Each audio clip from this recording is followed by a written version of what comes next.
I'm doing a live here, folks. Homestead from scratch. Your favorite Sunday night show, hangout with John and Logan. And this weekend we did a farm tour over at John's farm, and we're going to kind of focus a little bit about what John's doing over there with his rotational grazing of his cows, and got some video to show you guys from that time over there, and then we'll wrap it up with a book of the week for this week that I checked out, and hopefully give you guys some value tonight. So, John, yes, how's it going? Thanks for hosting us yesterday.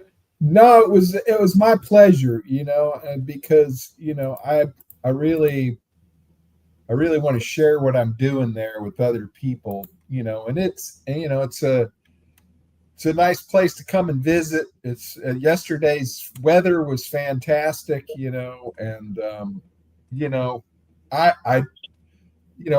this is more about education than it is for business to me, and educating people and letting people see with their own eyes how this is actually done. I mean, you can watch videos all the time and they're good, obviously, but when you're actually there and you can actually, walk in the pasture and see the different forage and see the animals and see how things are set up, it's hopefully, if there's other people that are interested in rotational grazing and don't know much about it, they can come visit my farm at any time and I'll show them around, not a problem. Well, it was a great time. Logan, what did you think about yesterday and checking out the farm and everything? Well, I have to say that it's amazing, and I'm going to brag on John for about 5 minutes, but I'm probably going to brag on him enough that we might have to bully him for the rest of the live stream just because his head's going to be this big. Just to even it out there, yeah. So yeah, we might have to, after this, we might have to humble John a little bit. But no, it was wonderful getting to get out and see, especially somebody who has been doing it for a shorter period of time. Because if you look at some of the videos, like with Greg Judy or Joel Salatin, you go out to Joel Salatin's pastures and he'll stand in an area that's about, 10 square feet, and he'll point out about 50 species of grass. And, it's amazing to watch that and to see what it can do over the long term. But just seeing in just a few short years, I know John had told us that he had been out on the property for 5 years, but he'd only been doing the rotational grazing intensively for 3. And there were already huge improvements on the pasture. The way the grass grows, it's greener. The species are definitely more. I know we had that discussion about how, was it more of, you're just noticing species because you're learning about plants, or is it, that stuff's coming back? But I went to check earlier today and look at one of my neighbor's pastures, and it's probably only, and it's been left untouched for just a little bit, so it's had some time to recover, and it's only probably about 1/4 of the species that John has right now, and that's only in 3 years. So you look at 3 years of doing that, making money either selling beef or selling some other kind of animal or stocking your own freezer, what it can do for you. So, it's a pretty quick result when you consider things in regenerative farming, because a lot of people think of stuff like food forest when they think of permaculture. And a food forest is, yes, they're extremely productive and they can be awesome, but to get like the really awesome results, it takes a decade or longer. This is just a few short years, and you see improvement. There was all kinds of cool stuff. We're putting together, or well, I say we. My wife is putting together a long tour video. She's got a little short, just like a little preview with some music, just basically, showing us some stuff. And but we're gonna have that coming out soon for people that want to see it. It's pretty awesome. what he's got done in such a short time out there. Yeah, I actually have that. If you guys want to check that out real quick, I can. Oh, you got the Instagram? Yep. I could pull that up real And quick. I'll be seeing it, John, just depending on what you want to do. I'll either send you the videos if you want to post them to your X account, or if you want to funnel people to our different social medias. It doesn't matter to me, but we've got a little bit of a video here. I don't know if you can get it any bigger than that, Greg. Or that's pretty much it. I don't do Instagram, so I can't help you much. Let's see if I can control plus on this thing.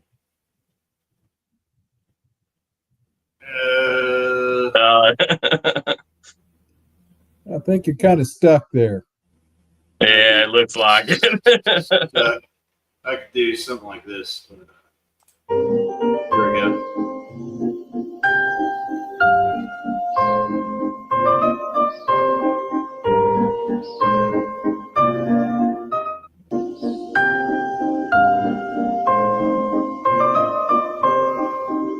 Yeah, that was just the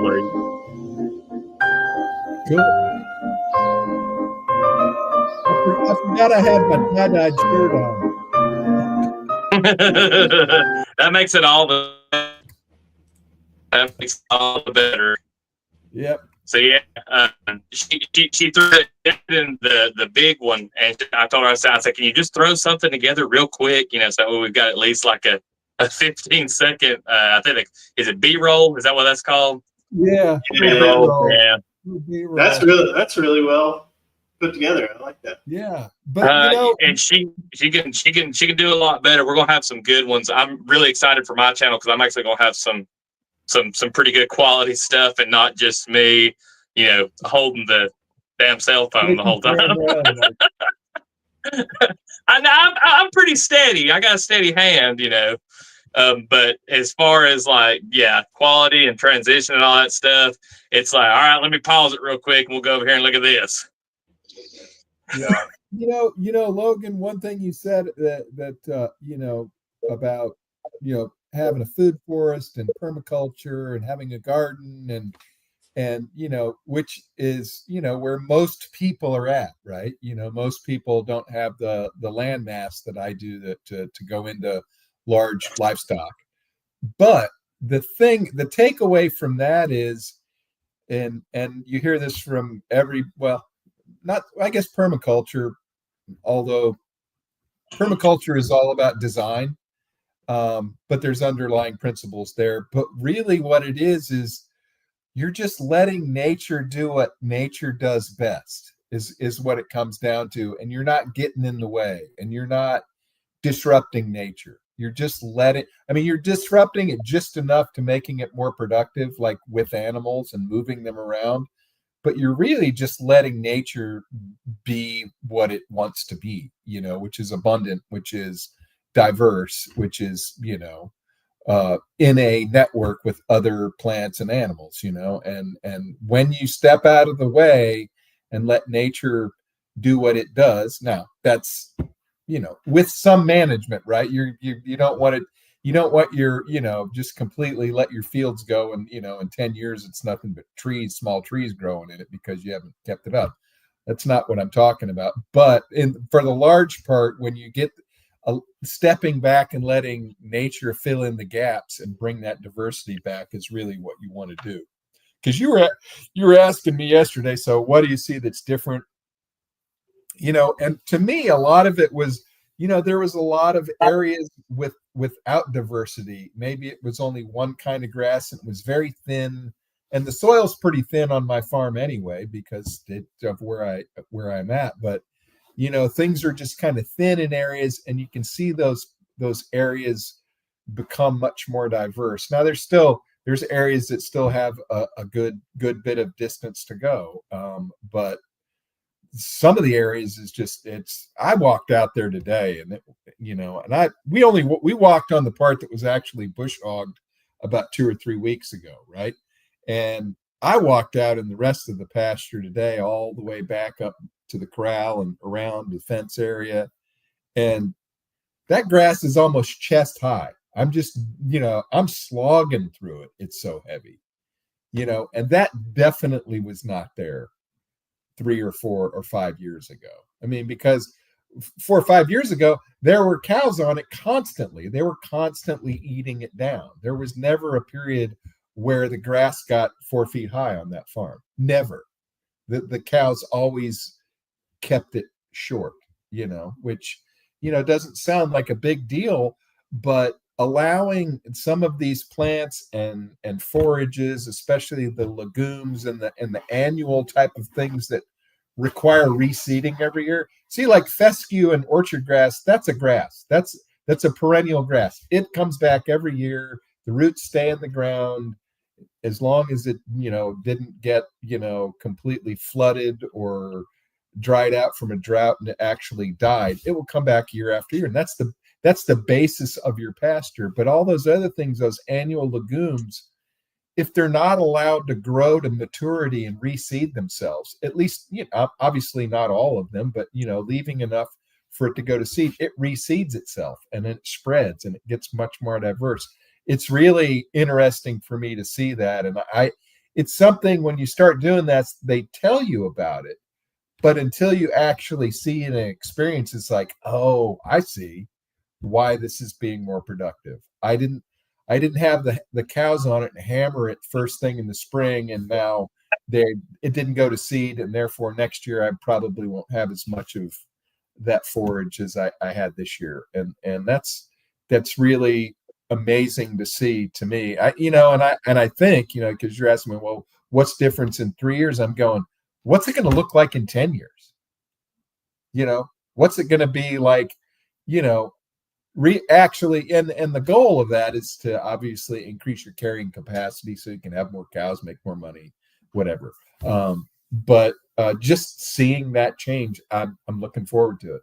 Definitely looking forward to it.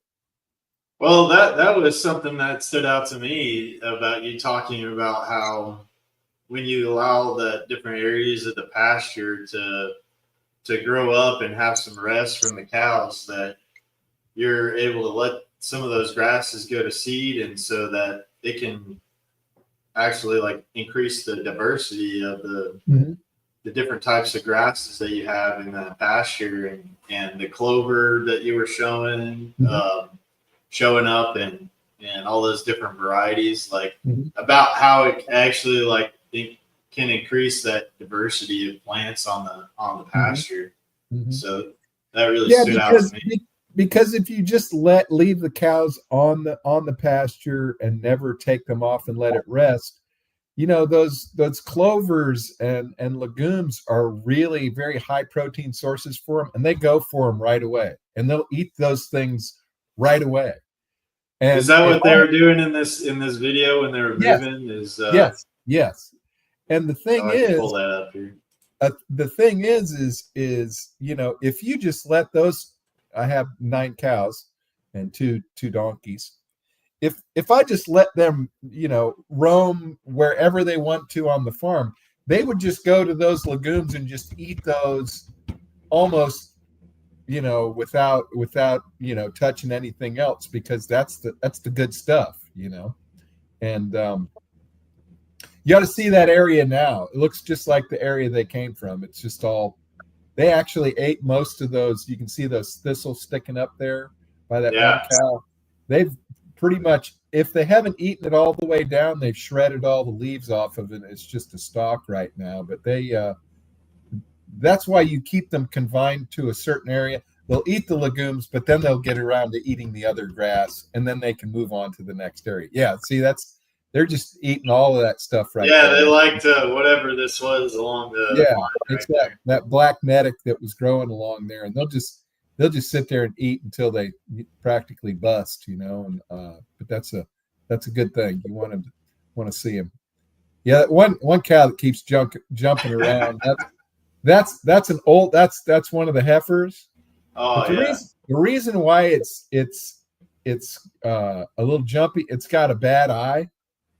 And so it can only see from one side. So if you come up to it on the wrong side, or something sneaks up on its blind side, it spooks it real easy, and that's why it's a little bit jumpy. But she's a good cow, and as I showed you, how you tell whether they're ready or not, and they're starting to put on fat on certain parts of their body.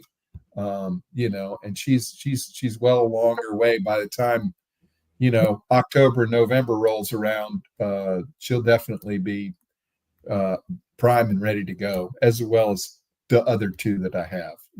So is anybody out there that's looking to buy some beef here in the fall? I think one of them is still not spoken for, so I still have some ability to get more. I know, Logan, you said you may be interested. You had you and a buddy of yours were going to split one possibly, and I know Colleen is looking to get half, and actually I need a half because I'm about out of meat. I'm going to go this summer without steaks to eat, and I know that sounds terrible, but it is terrible, actually. That is terrible. Because I probably got about 10 or 12 pounds of ground beef. I got some cube steak. I got a bunch of cube steak, which I'm not really that fond of. As a matter of fact, the next time I process one, I'm like, yeah, skip the cube steak. Let's make something else out of this. Maybe more hamburger. I don't know. But yeah. But those cows are really healthy. The young ones are starting to put on weight. They're still a little leggy, but they're just like teenagers. It's interesting to watch them. It's like, and just like a teenager, it's like one day they're all they're just skinny and geeky and gawky, and they're growing way faster than their body can keep up with it. And the next day, it's like, what happened to you? You look completely different. They change so quick as they're going through that aggressive growth phase. It's like, well, you're kind of skinny. It's like, wow, you kind of put on some weight. And sure, it's interesting to keep an eye on those. They're fun to watch. Well, the cool thing as well is that it's pretty much like it's just you setting up all that stuff, and yeah, you're just moving them and every day, and it's once you get that paddock system set up, that it's pretty simple. It looked like. Yeah, and there's obviously a learning curve there, but it's not rocket science, right? I mean, it's stretching wire and setting up temporary paddocks.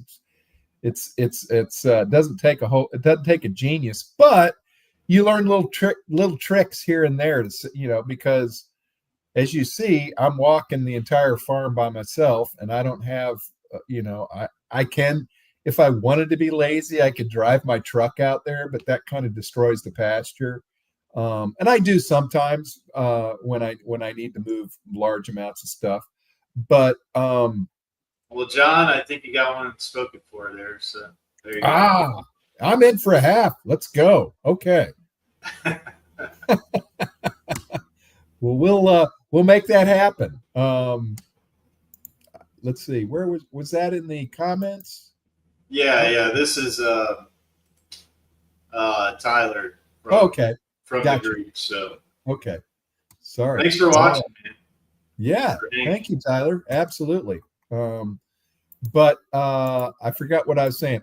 Just about the cows being ready, and and it's interesting to watch. You said, well, we were kind of joking with you that yesterday that there's no need for you to have a gym if you're walking up and down those fields. Right. Doing all that stuff, moving. You know what? Exercise, and I was in pretty well. I guess pretty decent shape. Probably is not a good description, but I was in okay shape when I moved out here. Because I used to do a lot of running and doing obstacle course racing and stuff like that. Of course, I didn't do that for a couple of years, so I got out of shape. But I still had some fitness in me. But I remember first couple of times walking up and down these hills, man, and getting short of breath and getting a little dizzy, and it's like, dadgum, this is, but that doesn't happen anymore, right?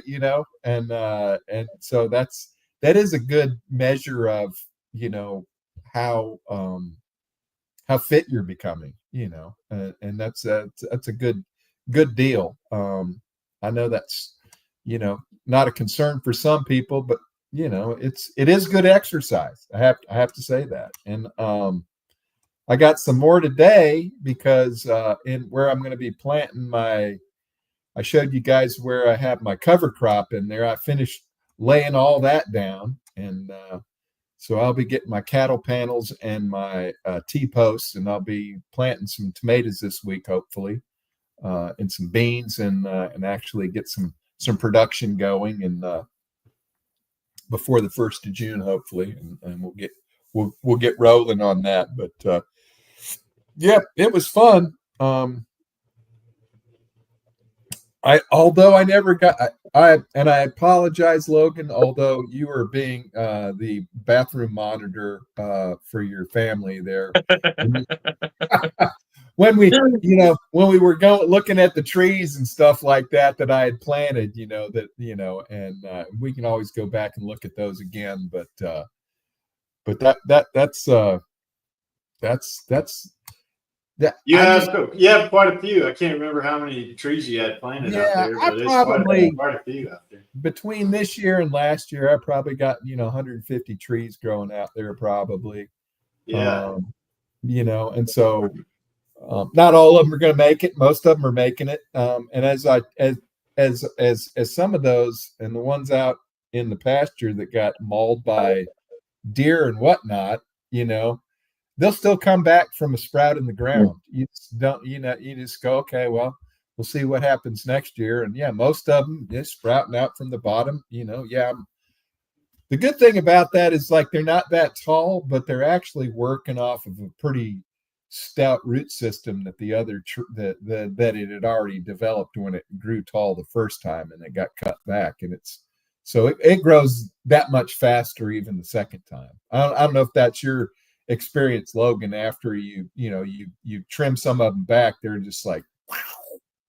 Well, that's the discussion we were having about when you prune the trees, whether or not there's a lot of root that sloughs off. Right. So the reason that I never believed that is because of my experience with coppicing and pollarding trees. And the whole principle behind that is that, there's years or, periods of time where you give the tree the opportunity to put some money in the bank, is what I call it. Right. So they're taking in carbon and they're putting it in the root system. And so if you cut a tree down, those roots are not just going to die. They continue to grow. There might be a little bit of sloughing off, but I think it's mostly root hairs.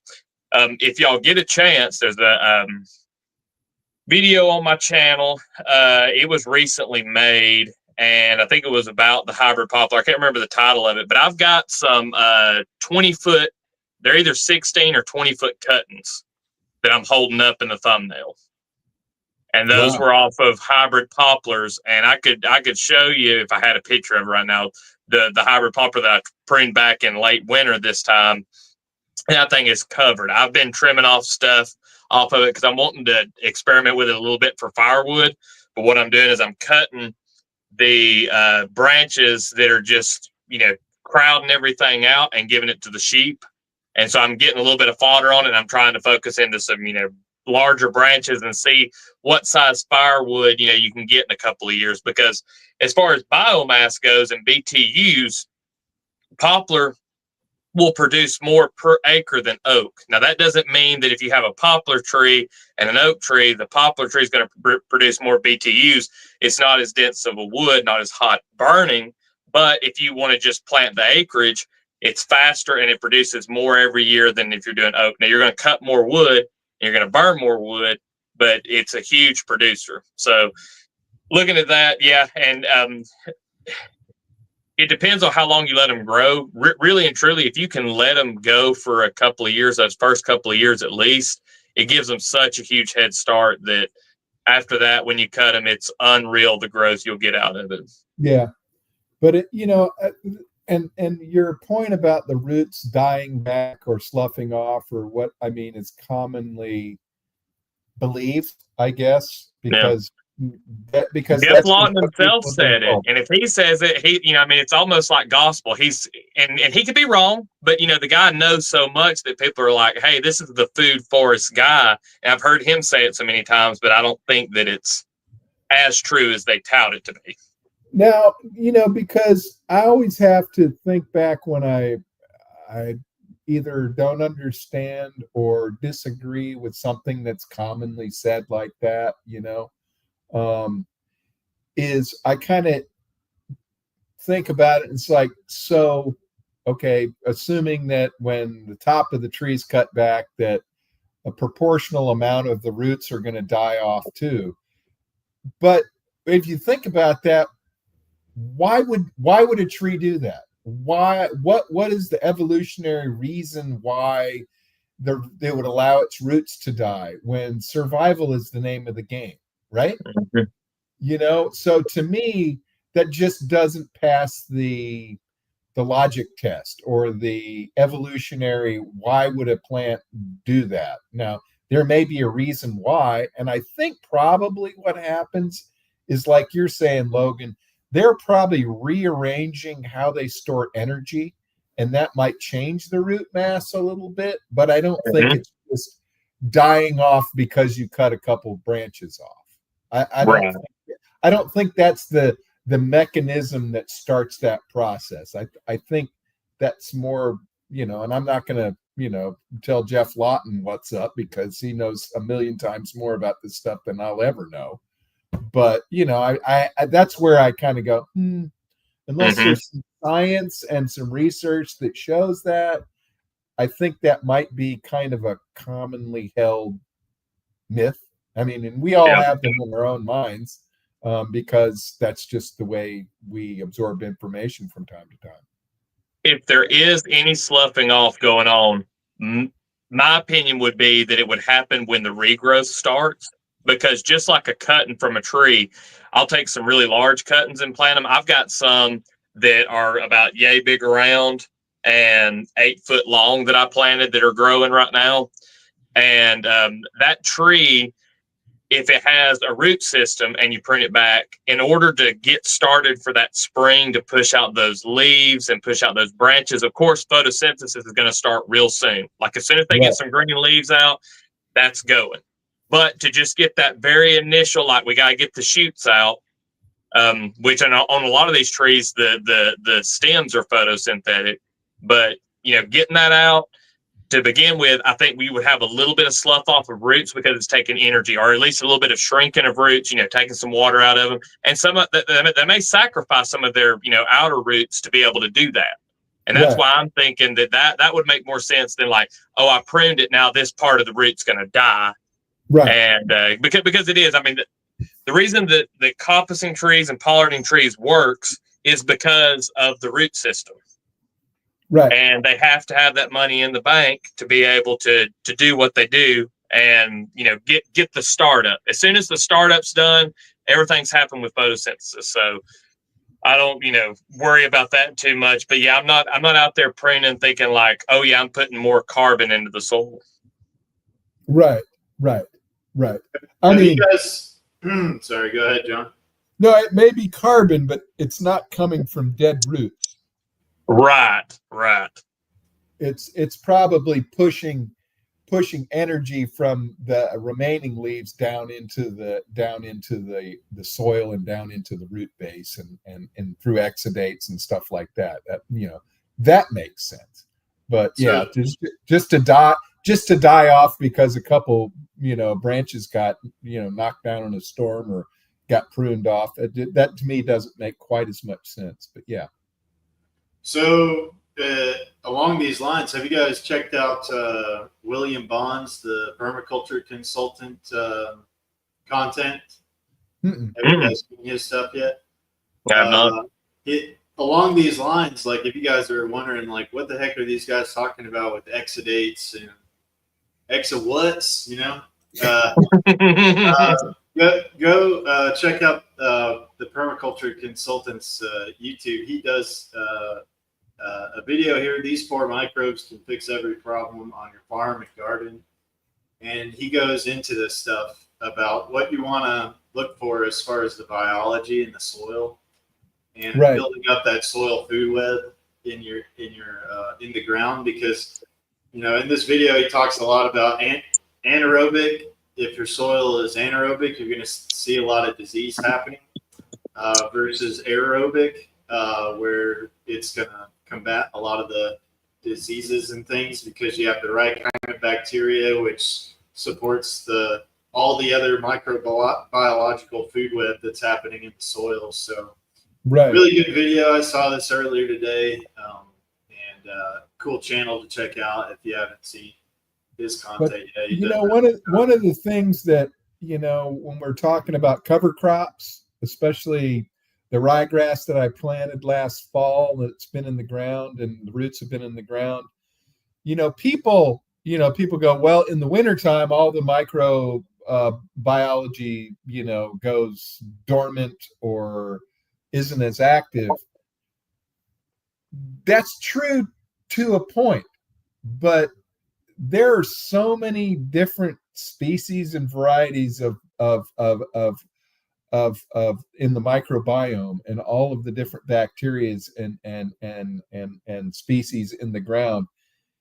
They're all different, and some of them do better in cold weather. Some of them do better in hot weather. So it's like those cold weather microbes that are in the ground are still working all winter long when they can interact with the living root mass, and keep that soil at its peak all through the winter. So when you come into spring, it's not starting from scratch and go, okay, let's wake up those warm weather microbes because they're the only ones that actually do anything. It's like, that's kind of not a really, I don't think that's a fair assessment, because they're all different. They all have their own different processes. They have their own optimal temperature range. And so you have to just go, okay, well, that's why you keep them growing in the wintertime with the cover crop, because those are cold weather microbes that continue to work on your soil. And you don't want to go, oh, well, I just leave dirt here and they'll just have to, survive until the weather warms up or whatever. It's like, I think now that I'm doing cover cropping, I think it's a huge miss for a lot of gardeners that don't even think about that. I mean, when I grew up, my dad used to garden all the time, and cover crop, what? We lived on a farm in Illinois, and it's like, that was in the 70s, and nobody was doing that. I never heard anybody the word cover crop until maybe 10 years ago, and it's like, but there's a reason to do that. And for a home gardener, I think it's doubly important to really kind of get your microbe game on, is to feed them all year round. And that includes in the wintertime. Yeah. So, I think it's super important. Yeah. The microbes and everything. One thing I don't want us to miss is that, John bought a bunch of biochar. Mm-hmm. And I'm just going to show you. I had to take us on a little field trip out here, and tell you what, I think I should have the option to turn my camera around, shouldn't I? Hopefully, it's one of them Android phones. It is one of them Android phones. Can't help you then. I'm yeah. Let's see, camera. Oh yeah, here we go. Yeah, I can. Here we go. We're about to. I think this will work. Does that work? Yeah. Yep. All right, guys. Well, it's not the best. My lens might be, Mr. Cell Phone here. Are you might not be the best. Logan, what are you growing out there, man? Is this like an operation going on here? So this is where the lamb mower passed through, which is just a portable lamb shelter, right? And as you can see, the lambs, they like apple leaves.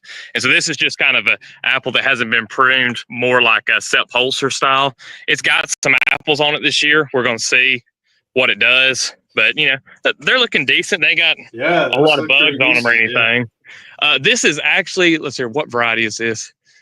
In that row should be a Red Delicious. But anyway, what I wanted to show you was talking about the biochar. And so you can see through here, the sheep came through and they cleaned these willows. These are pollarded willows. And this is like a 2-year-old tree. Well, no, this is its second year. And so I just cut it there at the top. And now that one there, this has had a ton of biochar dumped on it and tons of manure tea. I mean, it's been the one. And so I just wanted to see what the difference was between this one and the ones that I didn't do that. Okay, so I don't know how good it's going to show up on the camera, but just look at the color of these. I mean, they're growing healthy. They look good. But now look at the color of this right here. They're not as dark a green. Yeah. Yeah, Wow. this here is just dark green. It's also, if it'll show here, I don't know if you can see the difference in the camera, but it's about 6 inches taller than the other two. Yeah, Oh, you can kind of see that. And the stems are already more robust and thicker than what this is. Wow. And that's year one. That is a noticeable difference. Yeah. It's a very noticeable difference. And I mean, that is just like, this just happened this spring. Wow. That's how fast it can be if you charge it properly. Because that's the thing is, I think a lot of people, I'm going to fix my camera back now and go back to take us off of the field trip here. If I can get it to, here we go. All right, yeah. If I can get it back now, the thing is, I think a lot of people are putting, more naked char on things, and they're not getting as good of a result. And the more nutrient you can pack in it, the more of it's just like with using compost, you can get almost, I think, the same results using compost as you can doing the biochar. I mean, it's almost about the same, but a lot of people are not charging that char as much as they should. And so that there was supercharged, had a lot of manure teas in it. That's also one of my pea trees. So, if you put the biochar around the base of them, and it's not, too close to the road or where people can see you, you can run out there. And, anytime you're outside, you're out working in the fields or doing something, it's like, well, there's the bathroom, you go and pee. And it's amazing how much nutrient that will hold, how much water. And I am blown away by the noticeable difference in between those three trees in just the first part of the season. Wow. So, like, John, if you need us to come up and help you shovel the biochar out into your field, like, we need to get it done. We got to get this done. Well, if I was thinking about that, and the guy I bought it from, I mean, he goes, if you want a whole dump truck load, just let me know. And he goes, I won't charge you much for delivery, like $50. And heck, that's a long drive from Pittsburgh. And so I may do that. I just got to figure out how we would be able to distribute it around the field, and how do you charge an amount? Yeah, how do you charge, a couple tons of biochar? I mean, it's not going to be really that easy. And I would say that the best thing you could do if you're going to get a large amount of it is have a place to store it. Not necessarily under roof. You don't have to do that, but just somewhere where you can like box off a place and be like, I'm going to have my pile of biochar here. And I would keep it to where you had it to just be able to put it in, wheelbarrows and put it in your chicken coops and places like that, and let it get charged up and then put it out on the field. I don't know if unless you could find a way to get a lot of nitrogen at one time and mix it in and just let it sit like in a manure tea or something. But yeah, dump truck load, that's a lot of work, I think, if you were to do it all at once. I'm sure it would be, but I need to charge up at least, a good amount, a couple 5-gallon buckets full. Now, how do you guys been experimenting with this? I really haven't done too much experimentation with it, but about how long do you have to let it sit in the manure tea or whatever you're charging it with? Like, how long of a period does that take? For me, anywhere from 2 days to a week. Or if you do it in a compost pile, another way I do it is I put it in a 55-gallon drum, a plastic one. You just, fill it up about a foot deep with char, and then you pile on manure on top of that and let rainwater soak down through it, have a hole poked in the bottom, and then collect anything underneath it, like with a 5-gallon bucket. And that works really good. But yeah, it's anywhere from, a couple of days to about a week. Yeah. Okay. And basically I I don't really pay attention to how long, but I got that bucket, and it's like I'll throw a shovel two or of biochar in there, a shovel or two of compost, a half of a 5-gallon bucket of manure in there, and then water, and I just let it sit in there. And like every now and then when it gets low, I'll put more manure in, or I'll put more biochar in, or more compost, or more water. And it's like, so it's not really an exact science for me. It's just kind of like here, because I think once you get that microbe base in that tea, in that container, you can water it down and it will remultiply when you throw in some more carbon, and you can throw weeds in there, you can throw comfrey in there, you can throw, I mean, there's probably no wrong way to do it, because it's going to be a net positive for whatever you put it on. Better than if it was naked char. And the only side-by-side testing, Logan, that would be interesting is, and maybe you did, and maybe I'm assuming you didn't, is that the charged biochar was put on that one plant. Now the other plant, did that get anything at all? Did that get any manure tea, or it got nothing? Okay. Yeah. So I did everything that I would normally, because I just wanted to see what would be the difference in, like, okay, we're just going to let this hybrid willow just grow, just have it in the ground, and then, well, not necessarily baby it, but just add all the things. It's got a little bit of comfrey growing around the bottom too. Right. That I didn't point out, but just do all the things and just see how much of a difference it makes. But yes, I do need to put in the control one with just some charged biochar, I need to do one with just manure tea. Right. But considering that I only did like pretty much one application, I don't know if it would hold on as long as it has. But that would be really good to have as a side by side, just to see the difference between the three. And if I didn't have about 800 other experiments going on, I would do them all properly. I have controls for everything, but at least like I know for a fact if you put on just the naked char, it is going to the trees would look worse, because for that first couple of years, they're going to the biochar is going to absorb all nutrient in the soil. Yeah. So you got to be careful with that. And we've recently done some plantings in some chicken yards, like where we had just allowed some chickens to manure it up, and then went in there and threw some biochar on top of it and some other stuff, and then planted some garden plants, and they're doing great.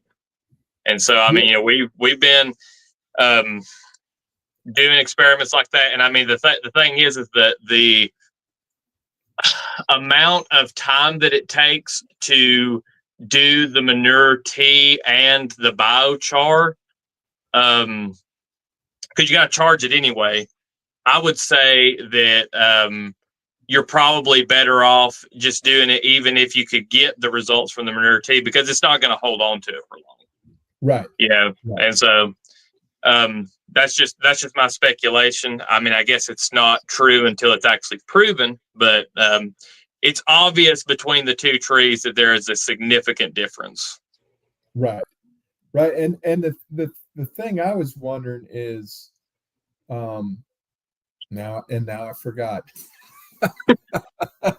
Oh yeah, I mean, you can make manure tea out of it. You can and you can throw it on your compost pile. I mean, you just spread it out everywhere where it's going to absorb nutrients. Like, you could I'd probably take a handful or two and just throw it in the chicken coop where their chicken litter is, and it'll absorb some of that.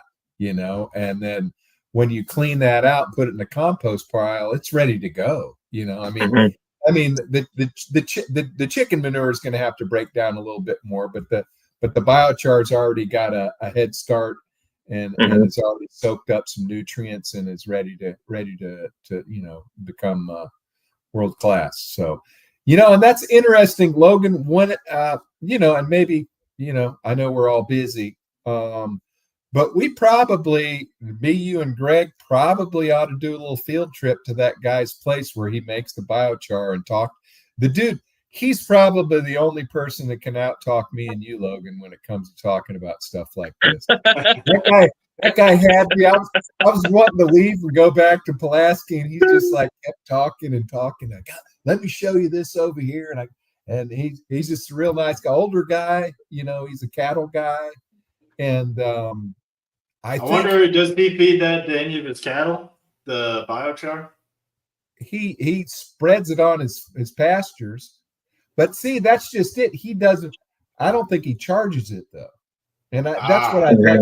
That's what I'd like to talk to him about, because, you know, did he see a dip in productivity in his field after he put it on and then it came back, or you know, and because he's kind of like his second career, you know, it's like he's retired. Yeah. Like all of a sudden he got this contract from the you know, Charlie Daniels distillery, and like, hey, you know, here's all Jack of our, Daniels, the Jack Daniels distillery. Jack Daniels, yeah, and he you know, he gets all of their spent wood, you know, whether it's old barrels that they, you know, that they can't sell because they're all broken up, or if they're just all of the extra wood that they make the new barrels with, you know. So that's really good quality wood that he gets, and he makes into the biochar.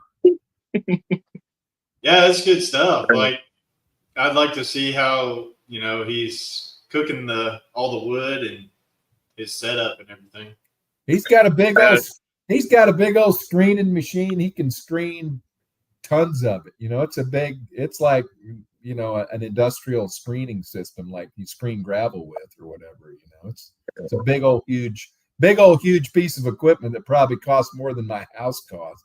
I kind of for people that are like into this stuff, like, I mean, for him creating that amount of it, like, that's a big deal. Yeah. I mean, he's got huge piles, 10, 12 feet tall, just gigantic piles. Wow. I mean, maybe we could work out some kind of arrangement with them to where, hey, we're buying up some of your biochar, we're inoculating it, and then we're selling it as fertilizer for. But you know what he really appreciated, because Frank was the first one when I found out about the guy. He's the first guy that went up there, and he's like, and then when he saw me, he goes, "Are you from the same group?" He goes, "Man, I really appreciate you guys, you know, spreading the word about this." So, I mean, believe me, if there's a guy that was willing to do a deal, it's this guy, because he really loves what he does, and he wants to, just like me, he just wants to educate people and get people to use it, you know. So I'm sure he would be open to all sorts of little side projects. Very cool. Yep, we ought to make a little field trip and go visit him one of these days. I think that would be great. Make sure you got plenty of time, because he'll talk your ear off. Well, he took me all over his farm in his side by side, and he's like showing his irrigation system he set up, and yeah, I got this over here, and that's how much I put on that, and this and that, and he just he's having the time of his life, it seems like. I mean, I'm excited to hear that, you know, more people are looking into the ability to, you know, take things into their own hands and see what they can do to create their own food production, you know, because I really think that's the big focus for the years to come, is like, you know, a majority of the farmers in our country are getting older, and there's not, you know, the younger generation to take up the slack for them. So, you know, we're going to have to really focus on food production, I think, and get creative on how we're doing it to like do regenerative stuff, so that we're healing the land instead of taking. Well, it comes down to like the food quality, and I'm not necessarily speaking the nutrient density of some of this food, but it's like recently I'm not a big eater of fruit, you know. It's just not something I've eaten a lot of. It's from my many years of being low carb, and so I don't eat a lot of fruit because there's a lot of sugar in there. But I've kind of flipped that around a little bit, and it's like, you know what, unless you got a really good source of fresh produce, I just started eating canned peaches, because it's like it's really hard to go to the store and get a good peach, and all I have is Walmart, and it's like they all taste like crap. The apples taste like crap. The peaches taste like crap. I just rather open a can of peaches and because you know what? I know what they're going to taste like, and they taste that way every time you open up the can, right? And so now it may be highly processed. There might be a lot of syrup and sugar put on there, but I go, you know what? I enjoy it. It actually tastes good, and these other things are just, they're so mass produced that there's no flavor left. I mean, just same thing with the tomato, right? You can't get a good tomato at a grocery store. It's not something you want to slice and put on your bologna sandwich or whatever. It's just like, no, it tastes terrible. It doesn't taste like anything. So you're right. I think people are coming to that. I know I am. It's like, for me to eat a canned fruit as opposed to a fresh one, that seems a little weird. But it's like, but nutrient density, I don't think there's a difference. It's the same conventionally grown fruit. Yeah, they just put it in a can, and except it's probably, you got whatever those plastics are. Well, you've got to get the non-BPA line cans that don't have the BS and the crap in there, which is a problem with plastics. Is a problem with everybody, and you hardly can't get away from it. Yeah, and that's the thing is, there's a lot of things in if you buy something from the grocery store, I'd say 99% of the time, it don't matter how many labels it has on it of this, that, and the other, it's about the same as all the other crap. Yeah. Yeah. I mean, it really is. And that's why we've been focusing on, which now we're at a point to where, because I was actually just having this conversation. I went and I slaughtered a hog Friday, and we were talking I was talking with the people that I do it with, and we had a little barter deal going on. I went over and I helped them do some farm stuff and helped them process that hog, and I got a half a hog out of it. So I mean, pretty good freaking deal right there. Yeah. I asked them. I said, well, what about the lard? Like, they say if you want to take some of the extra lard, take it. We're not going to use it. We got plenty right now, and they told me, oh yeah, just sell it. And I said, I would. I said, except for people don't value it. And they were like, oh, I know. And they had tried before. I remember one time they had big old bags of lard. I think she was trying to sell them for like $5 a bag or something. I mean, something ridiculously cheap. Nobody touched it. And because the thing is like people, they're so, I think, into just going and getting into the grocery store. And then now some people, I think there's kind of two ends of the spectrum. It's like either it has to be the perfect product, or I'm just going to buy what's at the grocery store. Mm-hmm. It's one of the two. So I mean, if it didn't, if the pigs were not blessed with crystals every morning, and they ate some white bread, then that's not good pork. It's like, but they got to eat hairy veg all their life. They didn't have their tails cut off. They're running around. Like, shouldn't that be as valuable as what's in the store to you? I mean, shouldn't you? But it's some kind of, and I know we've talked about this with Greg's book recommendations and stuff, but I think it's got something to do with psychological stuff put on people. And once people have realized that, like, oh, hey, everything in the store is garbage, it's like they're looking for something better than what Joel Salatin has, but it doesn't exist yet. Like, we're not there yet. And that's why I say, like, with John should never be able to keep beef, because his is pretty damn close to complete, permaculture as you can get. I mean, all the cows do is they go out there, they rotationally graze, they're not fed any grain, They go to a wonderful processor. I mean, it's got all the bells and whistles. The only thing is maybe they're not blessed with the crystals every morning, but I don't know. If you see John's tie-dye shirt in that video, you know, he might be out there with some little crystals doing this number on them. But, you know, I mean, but you've got to get, I think a lot of mental barriers have to be broke through to get people to latch onto this stuff. Yeah, I think that's all. I think that's a positive about you know, the changes in government, especially with the healthcare and the food systems are at least starting to be pointed out as being, you know, less than optimal. You know, with the way we've polluted our food system over a period of time. But it's going to take decades of that message until it gets through to people. And it's almost like you have to do it while they're in school, and you need to indoctrinate the children at an early age because they've been indoctrinated the wrong way for a long time. And so, you know, you can, you know, and I think that would be Isn't great. there a chocolate milk cow, John? Yes, chocolate cow. Makes chocolate milk. Yeah. You know, and I mean, how great would that be if kids grew up with an awareness of where their food came from, you know? Yeah.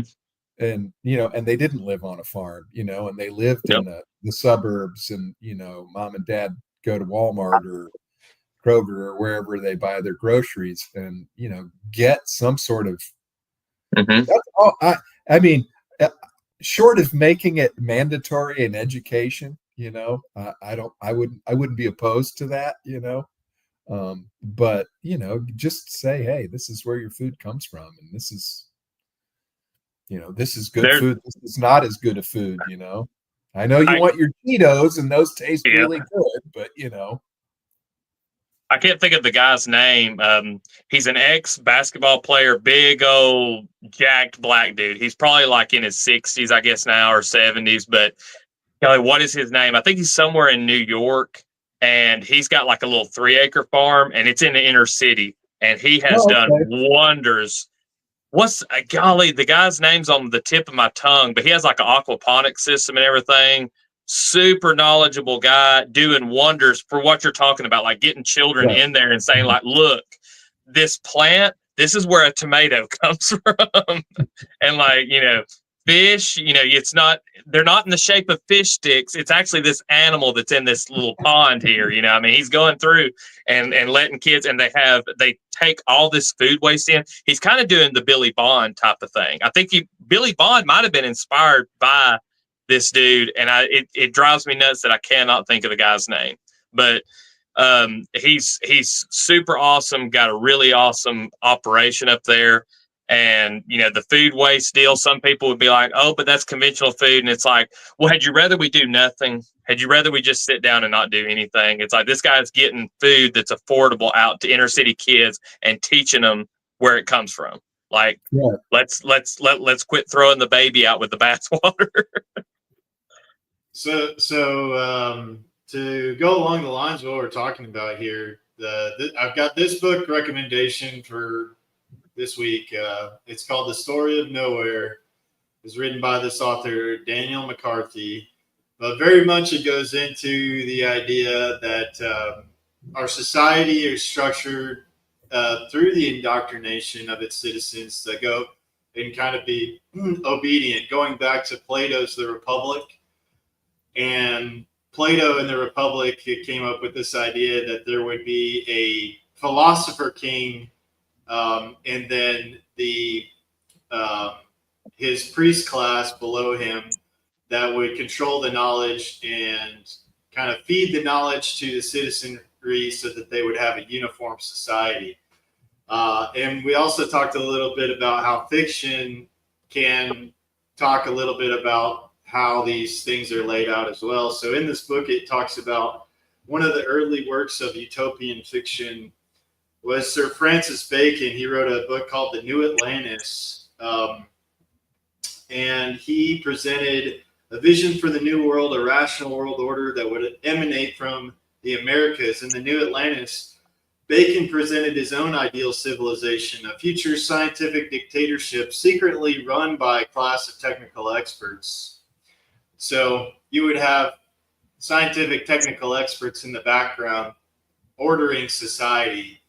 So kind of like the social engineering, what we're talking about with the schools. And earlier we talked about the Dumbing Us Down book by John Taylor Gatto. But, the conclusions of this book talk a lot about what we talk about, which is to take into your own, become more self-reliant in your own world and start working on the simple things to decouple yourselves from this system that's kind of being implemented on us, and doing alternative things like bartering and creating parallel economies and things like that as a conclusion. But if you want to understand more about like kind of how we got to where we are, this is a really good book. It's only about it's about 143. It's 143 pages long. You can sit down a couple afternoons and get through it. The story of nowhere. Nowhere means utopia. So when you break down the word utopia, it translates to nowhere. So the story of nowhere by Daniel McCarthy. Really good book. Really recommend checking it out. Cool. Thank you. Is that the book of the month, Club? Book of the month. Yeah, I guess I'll be maybe doing a monthly book recommendation. But yeah, I'm reading more, attempting to read more, Or and get through some of this library of stuff I have that I haven't got to yet. See, Or Greg, just keep. Greg, you can sit there and you can post those books, and then if you have a Amazon referral account, you can just put a link there in the video, and if they buy it, you get a little cash on the side. Good point. Yeah. Well, There's a monetary reason to have a book club. you can always recommend a book every week, so that way people's got at least 4 to choose from. Yeah. Yeah, good point. Yeah. Yeah. And then it's like then they can talk about it, and Greg, you'll know what everyone's talking about, but maybe not everybody else will know what everybody else is talking about. Well, maybe it's a little bit of a service. I know people don't have a ton of time to sit down and read, but maybe I can go through these books and offer some value by kind of giving you the short summary of it. Yeah. Audible. Maybe teasing you a little bit to maybe look further into it. Excellent. A great idea. Great idea. I will definitely be doing that, I think.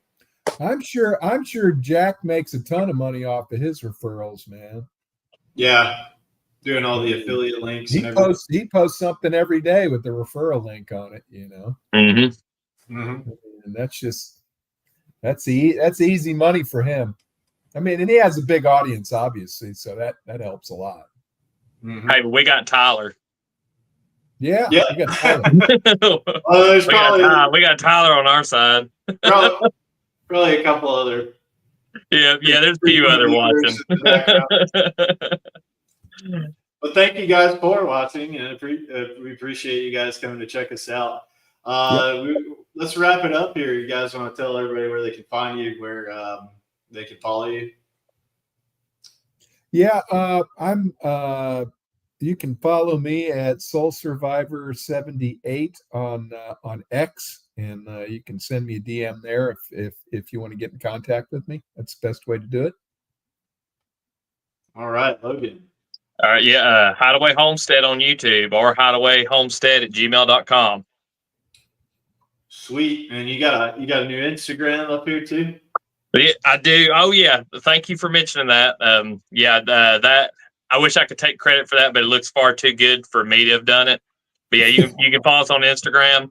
I think my wife put it as Homestead Hideaway because that's what it looks like. Yeah. She said you get more traffic. She knows about all the traffic stuff, so you get more traffic if you start with Homestead. So yeah, there's one of that rooster is no longer with us though. He's bacon now. But yeah, we got a couple of pictures, couple of videos down there. There's the little preview for John's stuff there. But yeah, she's got us an Instagram, and there's actually a pretty cool video of the pigs. You can just see they're out running around. They are so food driven that when I move them, it's just from, in the yard to different pens and stuff. But you just got to walk around with a bucket, and that's pretty much it. That's so cool. Pigs. All right, guys, and this is the Tinker Tribe channel. So if you like this content, then subscribe and leave a comment, and definitely go follow John on X and Logan on Instagram and here on YouTube, Hideaway Homestead. And we do this stream every Sunday. This next Sunday, I don't know if I'll be able to do a stream. I will be going up to Polyface Farms in Virginia to go check out Joel Salatin and the Exit and Build Conference. So hopefully get some content and share some stuff while from the experience out there. But if I can't make it, I'll let you guys know. And then we'll do one the Sunday after. But with that, thanks, guys, and we'll catch you next time. Peace. Peace out. Peace.